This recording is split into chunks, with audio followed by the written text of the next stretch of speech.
Exit poll आते ही विपक्ष में खलबली मच गई है। विपक्ष को डर सताने लगा है कि एक बार फिर पीएम मोदी प्रचंड बहुमत के साथ वापसी करने जा रहे हैं। पीएम मोदी और भी ज्यादा मजबूती के साथ वापसी करने जा रहे हैं। ऐसे में विपक्ष के तमाम नेता अभी से ही घबराए हुए हैं, लेकिन सबसे ज्यादा घबराहट आम आदमी पार्टी के मुखिया अरविंद केजरीवाल को हो रही है। अरविंद केजरीवाल को डर है कि फिर से पीएम मोदी की वापसी के बाद उन्हें और कितने दिनों तक जेल में रहना पड़ सकता है। ऐसे में जेल जाने से पहले अरविंद केजरीवाल के चेहरे पर इस बात की चिंता साफ साफ दिख रही थी। वहीं अरविंद केजरीवाल के जेल जाते ही आपके नेता तिलमिलाए हुए हैं और एग्जिट पोल पर सवाल उठा रहे हैं और दुआ कर रहे हैं कि इस बार बीजेपी हार जाए, लेकिन होगा वही जो जनता का फैसला होगा।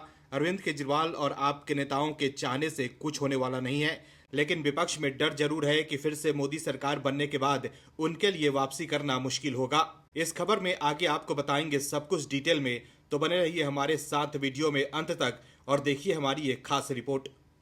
आम आदमी पार्टी के लिए इस बार भी खाता खोलना मुश्किल हो सकता है, क्योंकि एग्जिट पोल के मुताबिक दिल्ली और पंजाब दोनों ही राज्यों में आम आदमी पार्टी की स्थिति बहुत खराब है। दिल्ली और पंजाब में आपके लिए खाता खोलना मुश्किल हो सकता है। जेल से बाहर आने के बाद अरविंद केजरीवाल सोच रहे थे कि लोग उनके जाल में फंस जाएंगे और आपके लिए वोट करेंगे, लेकिन ऐसा हुआ नहीं। ऐसे में अब अरविंद केजरीवाल के अंतरिम जमानत पर बाहर आकर प्रचार करने के बाद भी हारने के बाद अब आम आदमी पार्टी ये नहीं कह सकती है कि केजरीवाल जेल में थे इसलिए उनकी पार्टी हार गई। अगर केजरीवाल जेल में होते तो आपके नेता ये बहाना बना सकते थे, लेकिन अब आम आदमी पार्टी के पास ये बहाना भी नहीं बचा है। लोकसभा चुनाव को लेकर जारी अलग अलग एग्जिट पोल में बीजेपी की अगुवाई वाले एनडीए गठबंधन को पूर्ण बहुमत मिलने का अनुमान लगाया गया है।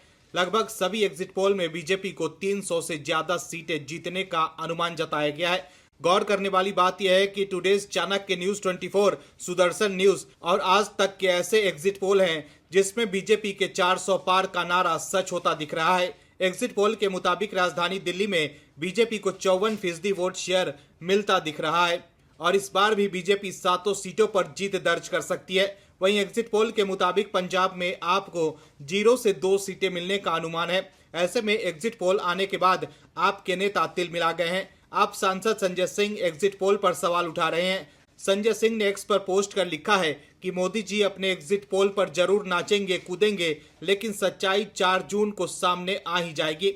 मोदी जी की पार्टी घोर परिवारवादी है।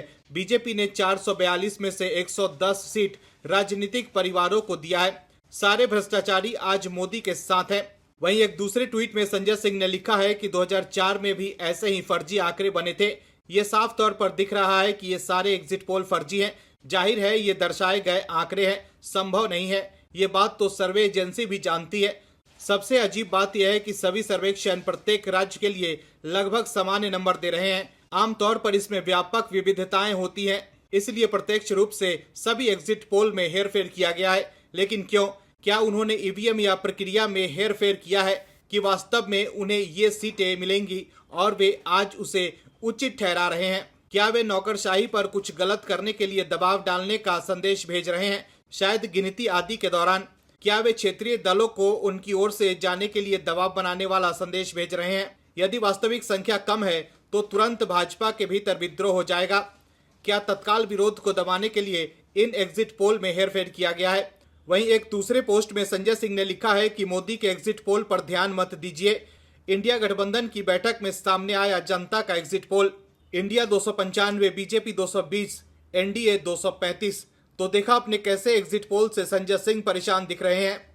अपना अस्तित्व बचाने के लिए एकजुट होकर विपक्ष ने इंडी गठबंधन बनाई थी, लेकिन एग्जिट पोल के मुताबिक इंडी गठबंधन की हवा निकल गई है और एक बार फिर राहुल गांधी की सियासी लॉन्चिंग फेल होती दिख रही है। राहुल गांधी के करीबी नेता अभी से ही छाती पीटने लगे हैं कि एक बार फिर उनके युवराज की लॉन्चिंग फेल होने वाली है। एग्जिट पोल के अनुसार बीजेपी और एनडीए गठबंधन दक्षिण के राज्यों में भी बड़ा खेल कर सकता है। एग्जिट पोल के नतीजों में बताया गया है कि कर्नाटक और आंध्र प्रदेश में पार्टी को बम्पर सीटें मिलती दिख रही है। वहीं दिल्ली में कांग्रेस और आप के साथ आने के बाद भी बीजेपी सभी 7 सीटों पर जीत दर्ज कर सकती है। वहीं देश भर की बात करें तो इंडिया टुडे एक्सिस माई इंडिया के एग्जिट पोल के मुताबिक एनडीए 400 पार कर रहा है, मतलब अब की बार 400 पार होने जा रहा है। वहीं एबीपी न्यूज सी वोटर एग्जिट पोल में एनडीए को 353 से 383 सीटें, वहीं इंडी गठबंधन को 152 से 182 सीटें और अन्य को 4 से 12 सीटें मिलने की संभावना है। तमाम चैनल्स के एग्जिट पोल में बीजेपी की बम्पर जीत होती दिख रही है। वहीं दक्षिण के राज्यों में भी बीजेपी बड़ा धमाका कर सकती है।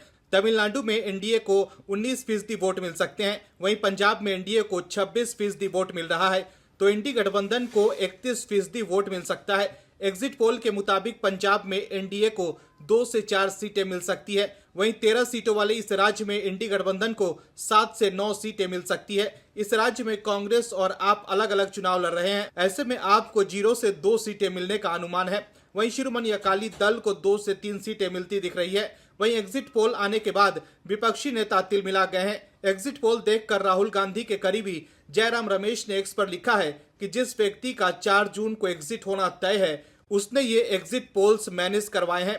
इंडिया गठबंधन को निश्चित रूप से कम 295 सीटें मिलेंगी, बिल्कुल स्पष्ट और निर्णायक बहुमत। निवर्तमान प्रधानमंत्री इस बीच 3 दिनों तक निश्चिंत रह सकते हैं।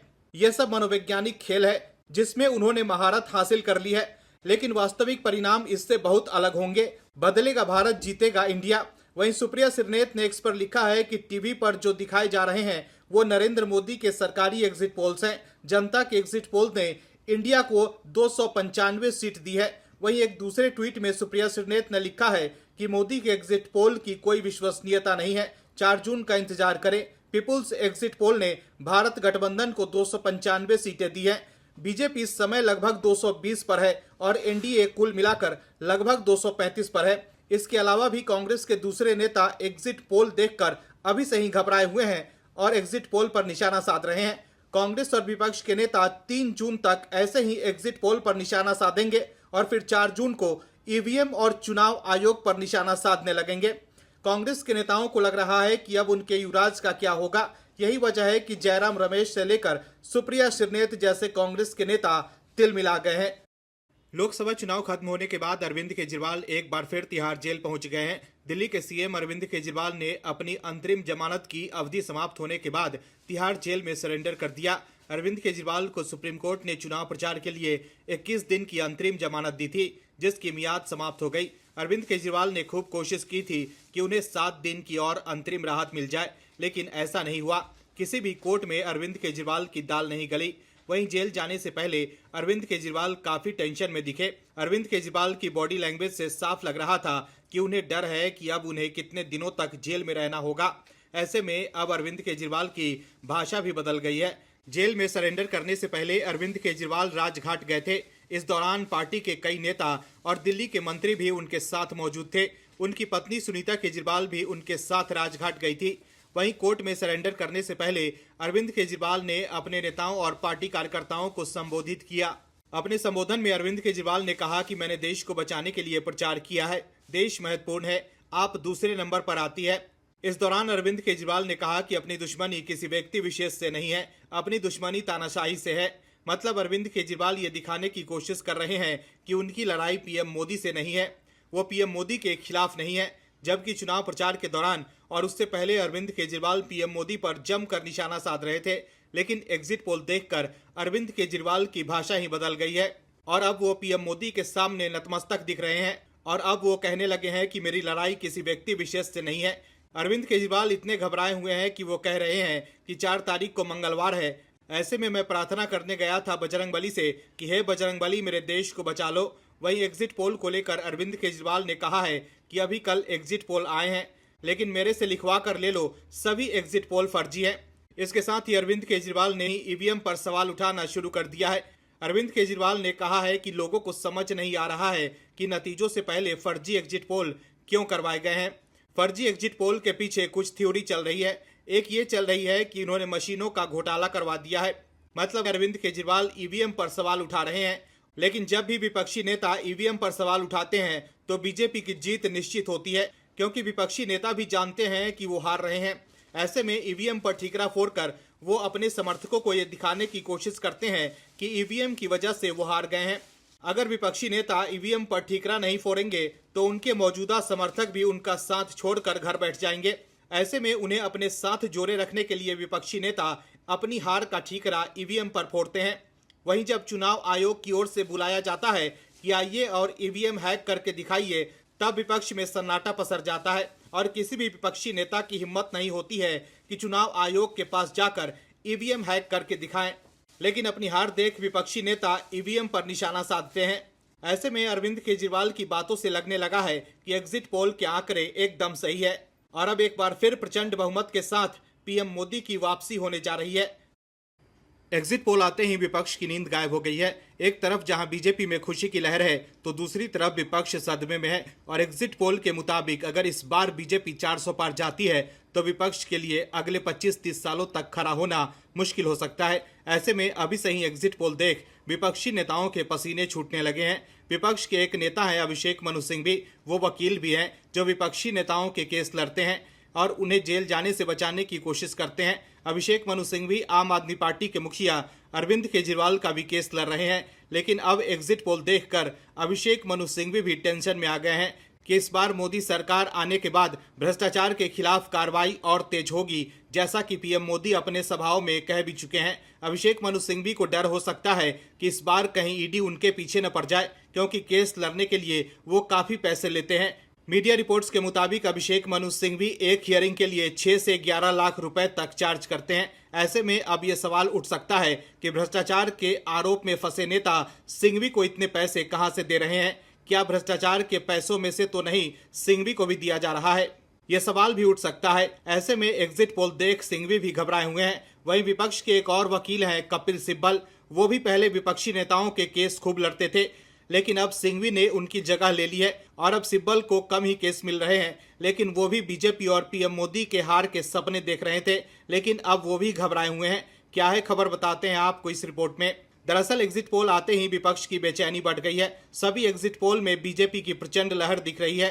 कहा जा रहा है कि 4 जून को 400 पार होने वाला है, पीएम मोदी और मजबूत होकर लौटेंगे। तो वहीं एग्जिट पोल देख विपक्षी नेता तिल मिलाए हुए हैं। एग्जिट पोल पर कांग्रेस नेता और वकील अभिषेक मनु सिंघवी ने कहा है कि 2023 के चुनाव में जो आंकड़े एग्जिट पोल में आए थे उसके विपरीत परिणाम आए। पश्चिम बंगाल में भी जो आंकड़े दिए गए थे वो नहीं मिले। हमने जमीनी तौर पर आकलन करके 295 सीटों का आंकड़ा दिया है। एक्स पर एक पोस्ट में अभिषेक मनु सिंघवी ने कहा है कि हम सभी जानते हैं कि एमपी और छत्तीसगढ़ चुनाव के दौरान एग्जिट पोल ने क्या भविष्यवाणी की थी। किसी ने बीजेपी को स्पष्ट बहुमत नहीं दिया था। हम सभी को ये भी याद है कि पश्चिम बंगाल चुनाव के दौरान क्या हुआ था। जनता का पोल हमेशा एग्जिट पोल से बड़ा होता है। हमें लगता है कि एग्जिट पोल में डेटा बढ़ा चढ़ाकर पेश किया गया है। वहीं कपिल सिब्बल ने मतगणना प्रक्रिया पर सवाल उठाया है। सिब्बल ने कहा है कि 4 जून को मतगणना प्रक्रिया के दौरान उम्मीदवारों के मतगणना एजेंटों को सहायक रिटर्निंग ऑफिसर टेबल पर जाने की अनुमति नहीं देने की बात सुनी गई है, जो गलत है। इससे पहले कांग्रेस नेता अजय माकन ने भी इस पर सवाल उठाए थे। माकन ने आरोप लगाया था कि उम्मीदवारों के मतगणना एजेंटों को वोटिंग के समय साथ बैठने की अनुमति नहीं होगी। लेकिन अब अजय माकन और कपिल सिब्बल के बयान के बाद दिल्ली के मुख्य चुनाव अधिकारी का भी बयान आ गया है। उन्होंने स्पष्ट किया है कि उम्मीदवारों के काउंटिंग एजेंटों को आरओ और एआरओ की टेबल पर अनुमति है। दिल्ली कार्यालय के मुख्य चुनाव अधिकारी ने एक्स पर पोस्ट किया है कि ये स्पष्ट किया जाता है कि उम्मीदवारों के काउंटिंग एजेंटों को आरओ एआरओ की टेबल पर अनुमति है।